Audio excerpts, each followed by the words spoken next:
Ембімұнайгаз акционерлік қоғамы газ шығуын тоқтату жұмысына атсалысқан салалық құрылым қызметкерлеріне алғыс айтты. Еске салайық, 6 наурыз күні Жылоймұнайгаз мұнайгаз өндіру басқармасына қарасты Батыс Прорва кен орнындағы консервацияда тұрған номері 437 ұңғымада газдың шығуы болды. Оқиға болған жерде Атырау облыстық төтенше жағдайлар департаменті, Ақберен кәсіби әскерилендірілген авариялық құтқару қызметі, Семсер өрт сөндіруші, Медикер өнеркәсіптік медицина, Қазпетротранс жауапкершілігі шектеулі серіктестіктері және Жылоймұнайгаз мұнайгаз өндіру басқармасының мамандары кәсіби шеберлігін көрсеткен еді.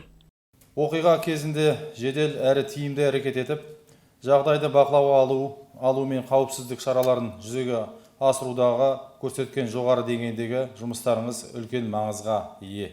Қажырлы еңбектеріңіз бен кәсіби шеберліктеріңіздің арқасында бір тұтас ұжым болып атқарған жұмыс нәтижесінде ұңғыманың газы шығуы тоқталды. Бәріңізде уақытпен санаспай тер төгіп, мамандықтарыңызға адалдық таныттыңыздар.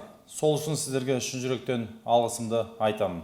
Шарада ешкімнің еңбегі ескерусіз қалмады. Солардың арасында автокраншы Жәнібек Дүзелбаев та бар. Ол ұңғыманы тығындап, оның сағасына әмбебап гидравликалық превентор қоюға үлес қосқандардың қатарында. Еңбек еткен 20 жыл ішінде мұндай жағдайға бірінші рет кезігіп отырғанымен, бұл ісін ерлік емес күндегі жұмысы деп бағалайды.